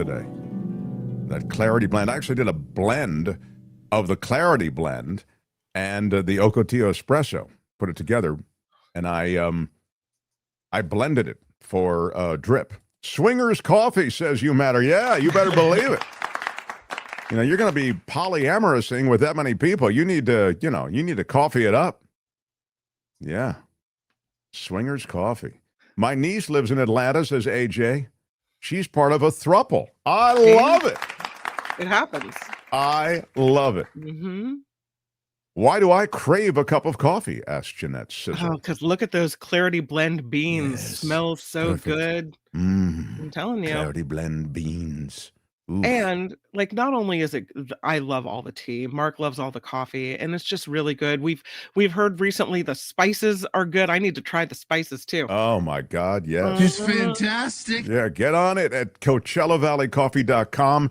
A boutique roastery. Everything is curated by hand. They roast the beans. And when you begin to interact and connect with them, you'll realize how special they are. CoachellaValleyCoffee.com. Key to everything is using our discount code MARKT. 10% off at checkout. No Mark T. spaces. Mark at T. checkout. You got it. Murphy says it's not about having sex with more than one person at the same Oh. time. Kim, Oh, it's about You just don't get it. you do don't, Kim, you don't. You don't. It's about being romantically involved in existing relationships at the same time. So that's what I thought it was, Murphy. Oh. Thank you. so it's not just about sexy stuff. It's about No, you know, like, I think this is your sex-obsessed having mind. more than one boyfriend. And or by the way, husband I or love wife. your sex. I mean, nothing don't wrong with know. that. I Nothing thought it wrong was with that. all about the sexual stuff. Well, somebody really doesn't get it. And I guess don't that know. somebody is you. So, But if you're into it, go to Atlanta. That's all I'm saying. yeah, that's the place for it, baby. That's the place for it. Ooh, All a right. multi-blend, says Biggie. Yeah, multi-blend, the polyamorous blend. Yeah, I'm loving that. Mark is polyamorous with his coffee blends. Angel Star says exactly. It's like Murphy said. I ain't bragging. I'm just saying, says Angel Star. Wow. Sounds to me like we've got some polyamorous folks in the mix today. Fine. And I good don't for judge. them, I say. You do you, right? Yeah. Mhm. Polyamorous is having a relationship with two partners. Yeah. Well, Only- I want to only two apologize. or I mean, more than two. But two or more partners, yeah. Oh, okay. It sounds you I'll- might want I'll to mi- apologize because you didn't. Would you like to apologize for what you've done? You didn't really. Characterized by or involved in the practice of engaging in multiple romantic and typically sexual relationships with the consent of all involved. So I'm going to Right. say you're both right. All you people who are saying I'll throw multiple down a- romantic and Kim's sort of right. That's typically sexual. I'll give you a my bad. I'm sorry if I offended. No, you All know. right. My bad. I'm sorry. Okay. Very good. There Yeah. you go. Don't want to. You want to apologize to the Asian community? We'll apologize to the polyamorous And I wanted to community apologize and to the Asian community, the Asian American community. All right. I'm Kim McAllister. This is the Mark Thompson Show.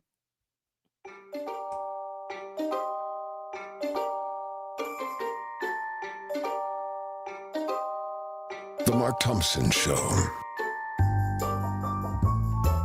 This is Mark Thompson. It's unbelievably offensive. I think you know what the problem is just as well as I do. Hey, Mark, it's George Santos here. A lot of people are telling me you're a liar. That's pure speculation. There's always been, in this country, 30 to 35% idiots. Morning. Where are my weed smokers at? Your Honor, I'd like to ask for a recess. Can you let him finish, sir? You cannot say you love your country. That was very inappropriate. Don't talk to me that way. What do you think I'm going to say to you? Whoever is producing this thing has no idea what they're doing. Saudi Arabia pays cash. Thank you all for being here. We're kind of in the last half hour of the madness. We've had quite a bit going on today. We started with some birthday announcements, by the way. Did we visit these or did we just visit them off the air? I feel like we visited them off the air, Albert. Isn't that what happened? Nullifidian in the chat early with these birthdays. And we knew, of course, and I know most people, you look at these birthdays, you're going to know Hank Williams, you'll know Roddy McDowell, Anne Bancroft, Ken Kesey, John Ritter. I didn't know Leon Foucault. And Albert pulling out the Leon Foucault website. He was someone who was a mathematician, philosopher, or what was a? He was the guy that was the French physicist, I think, right? French, is that French what it was? physicist, something about the Earth's rotation and stuff. Yes, that's right. The pendulum. He created the pendulum. That's right. Uh-huh. Yeah, very, very good.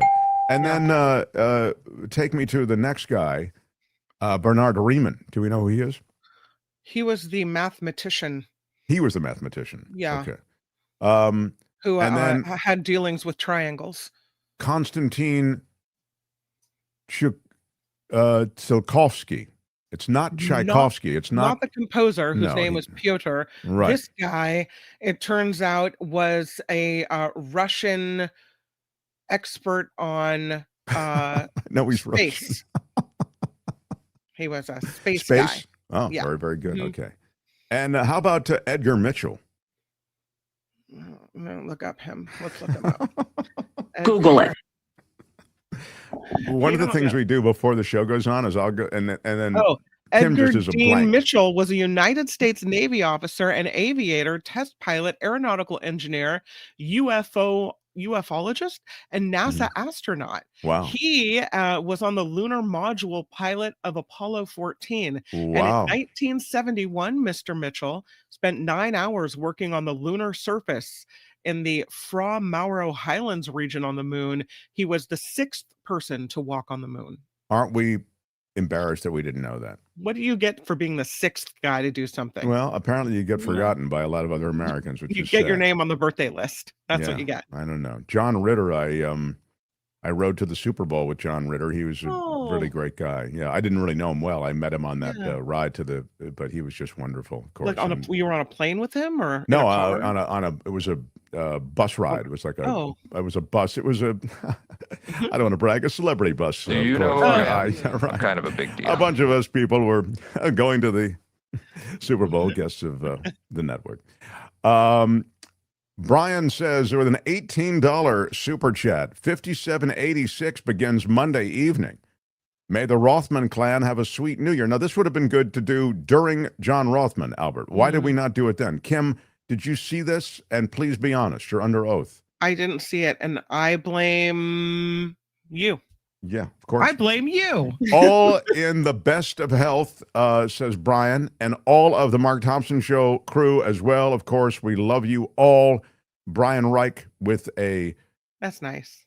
shout out for the sweet New Year, the Jewish New Year. Thank you, Brian, and I appreciate your sentiments. I'm sorry they couldn't be more appropriately placed during John Rothman's segment. Mark, I don't know a single person except one that thought Patel won the exchanges in Congress. Is it that I'm older at 60? Well, I don't know who you've spoken with and, you know, how it's framed. I mean, I'll tell you that I'm just saying Kash Patel, Pete Hegseth, Janine Pirro, Pam Bondi, they are all from the Fox News universe. They are from the cable punditry universe. If you put them on with a microphone in front of them, the best you can do is play to a draw. You will not beat them. You won't get out your evidence. We played it for you yesterday. We played you the exchange yesterday in which you couldn't even hear anyone but Kash Patel because he was hugging the microphone and screaming. I'm not saying it was almost like his mic was louder. Like Right. do they need to crank up the mics on the Senate panel? What's going on? Please don't misunderstand me, inlays. I'm not saying he's winning on the merits. Yeah. I'm not saying he's winning because of the arguments he's making in the forum of ideas. He's obviously an inept moron. But when it comes to the FBI, yet what he's really good at is this kind of pugilism that's associated with these hearings because they favor people who can yell over the other person. Yeah, pugilism's a big word. Anyway, that's what I was saying, inlays, and I'm sorry. I just think that Jamie Raskin was genius, and if you missed it, we ran a bunch of it in the first hour. That's the way to play this. If you're trying to grapple with him rhetorically, you're going to lose, or you're going to play to a draw because he's going to hug the mic and shout you down and never stop. You keep expecting he's going to stop at the end of a thought. No. That's not how you win these arguments. These guys are truly, they are cable TV punditry masters. That's what they've done every day. Podcasts, cable TV, talking heads. So that was my point. I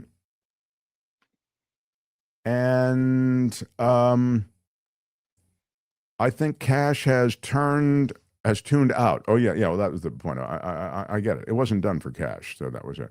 Raskin came with receipts, exactly. Would like to see Raskin on the Supreme Court. Yes, that would be great.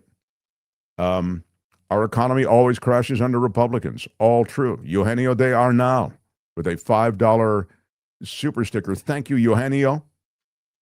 And as we know now, the Fed cut rates by 0.25%, a 0.25%. I'd love to hear more about this and the impact on the economy since it's not my wheelhouse. Well, Mobius 981, thank you for that. I will say this, you're probably not going to notice anything.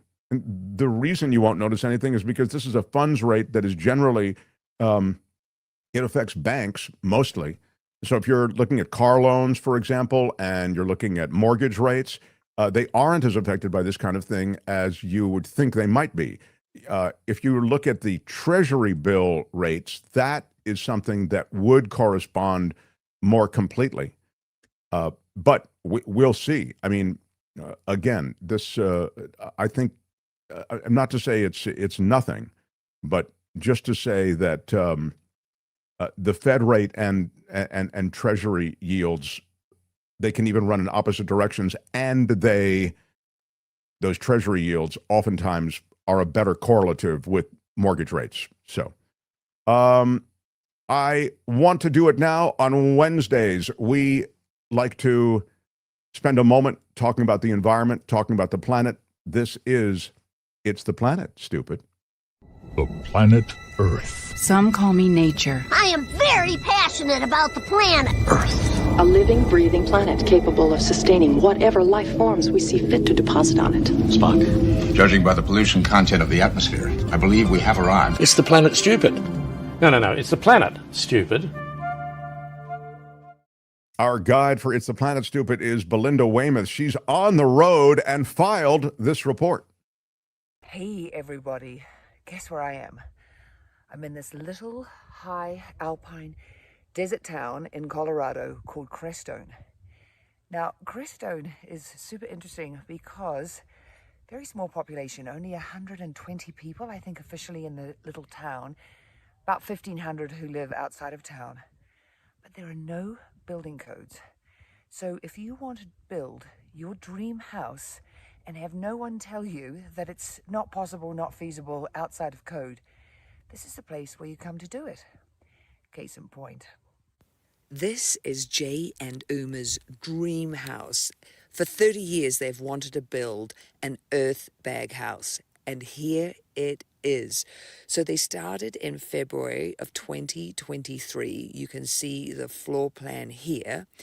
And now we're here. The walls are going in. There are 1,600 bags in place. They're polyurethane, and inside they're filled with scoria rock, which is larval rock. It's a great, great insulator. They also have it on the floor of the building as well, the round part. It'll be 2 bedrooms. It's just under 1,200 square feet. Along with the scoria, it's rough-cut timber and weather-resistant Douglas fir. Really beautiful. Here are the bags up close, the 1,600 of them. It'll be 2,000 altogether. Our visionary, Jay. This is the little crane I built to lift all the timbers. Basically, it's just a truck crane that mounts to the back of a pickup truck. But I found a pipe that's the same size, mounted it to the side of the building, and used this little drill winch to haul up all the rafters up and put them in place all by myself. Here is Jay's man crane lifting a 6x12 8-footer. Did it? You're a real DIY man. Yeah. Did you use the crane for the bags? We tried it with just a few just to see what it did, but we didn't really need to. You just bring them up one at a time on the ladder. Right. Just use muscle, manpower, lady power. It's a little easier. Yeah. Cool. Or not easier, but just as easy. It's an amazing house. Thank you. What an accomplishment. Appreciate it. Yeah. When do you think it'll be finished? I'm not sure. Hopefully sooner than later. Another couple of years, probably. Yeah. Hopefully within a year if we can spend a lot of time on it. Yeah. Is the street view of Jay and Irma's, and of course there are teepees in Crestone. This is a weird one. Geodesic domes covered in kind of ugly black foam. And lastly, a house built from a silo.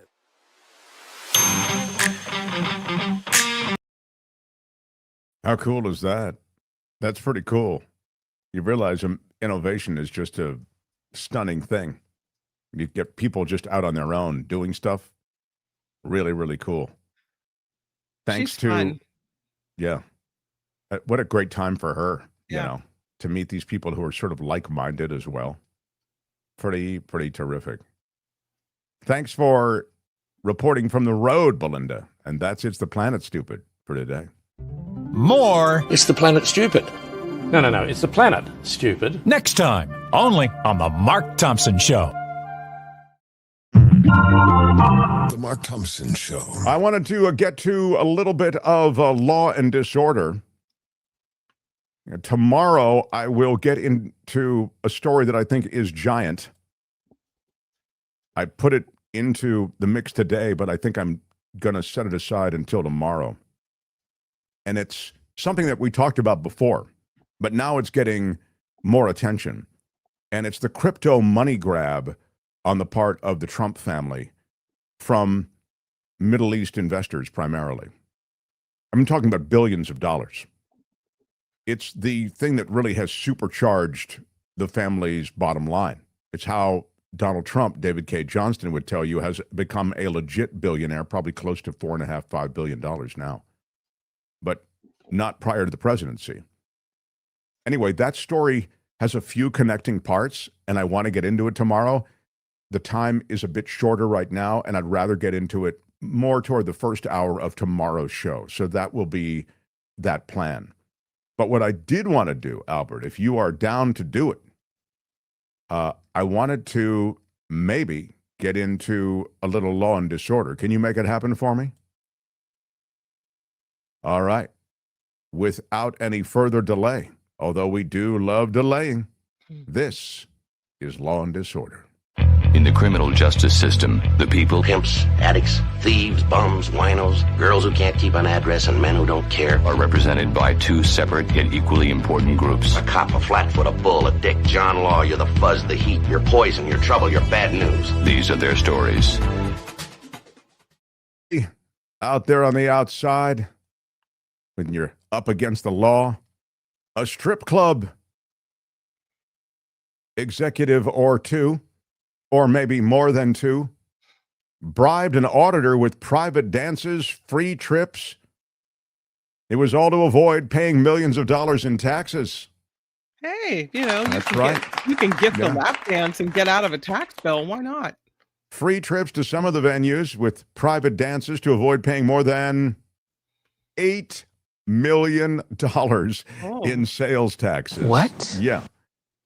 Houston-based RCI Hospitality Holdings, and they put the H into hospitality, folks, and into holdings.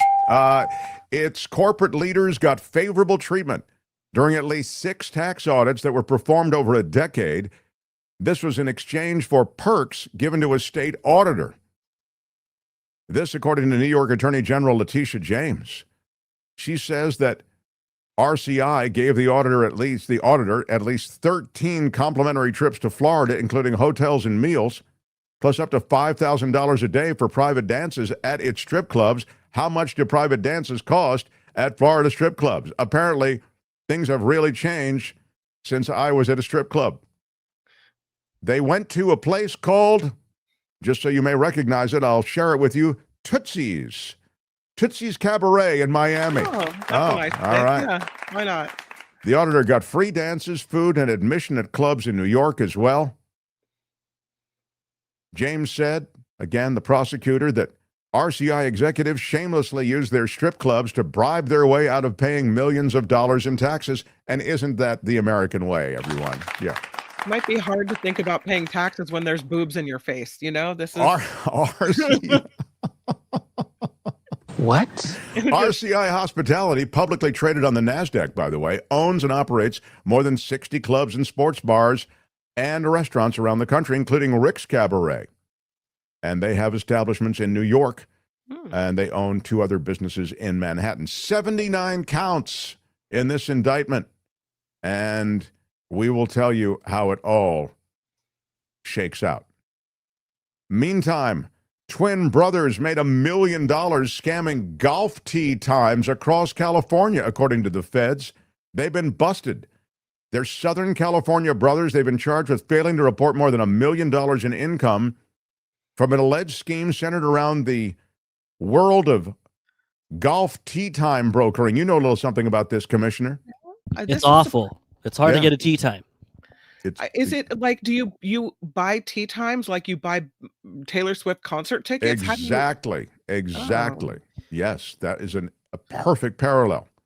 Well, you'd have to do it in a week in advance, which is the frustrating part. So I'm assuming these people held these and just sold them on their own. So you don't just call the golf club and see if they have a tea time open? That's not how it but they works? Won't, because these guys buy them all up. Yeah, because people will buy them all up, or it'll be sold out. Especially weekends, impossible to get a tee time. Like if say I want to play golf on Saturday, I'm too late. This is a multi-million-dollar business. I mean, again, I had no idea. Yeah, it's a huge, huge world, and it's a wild idea, but it just might work. It's this odd corner of sports where middlemen snatch up coveted public tee times and sell them off for a profit. Ted Kim, 41, and Steve Kim, 41, identical twin brothers, arrested by the Justice Department, taken away in identical twin handcuffs. It all happened in U.S. District Court in Los Angeles. They face a variety of federal charges, including multiple counts of tax evasion and making false tax documents. It's the taxes, you see, Kim, that they were angry about. They're not even angry about these guys moving in for this scam. And finally, a California DMV is saying that a woman named Isis can't keep the I am ISIS license plate that she's had for years. I am ISIS. Can you imagine? What the hell is going on in the United States of America? Isis Wharton. Her Kia isn't just a car, it's a way to express her identity. But that identity has been derailed. The DMV is saying the I am ISIS license plate violates state rules because it could be linked to the terrorist group with the same name, the Islamic State of Iraq and Syria. I mean, that'll make you do a double take, that license plate, won't it? Yeah. It's a nice tuck with the barbed wire around it, too. It's true. She says she's owned the plate since 2022. She's paid to renew it every year, no issues. All of a sudden, she says she's super hurt. Nothing! She plans to fight it. And that's what ISIS does, doesn't it? They do this to me all the time. I don't know what the hell they do it for. Yeah. And there she is, Isis Wharton, with the cease and desist order and the DMV mess. She's going to take it all the way to the mat. She wants to fight for that license plate. She likes her I am ISIS license plate. And that is Law and Disorder. Tune in again next time for more Law and Disorder on The Mark Thompson Show. All right, that's it. Let's roll. Hey, let's be careful out there. My goodness. Could it be? We are beginning to wind down here. Sad. Tomorrow, I'll talk about the crypto riches of the Trump family and the connection to the UAE.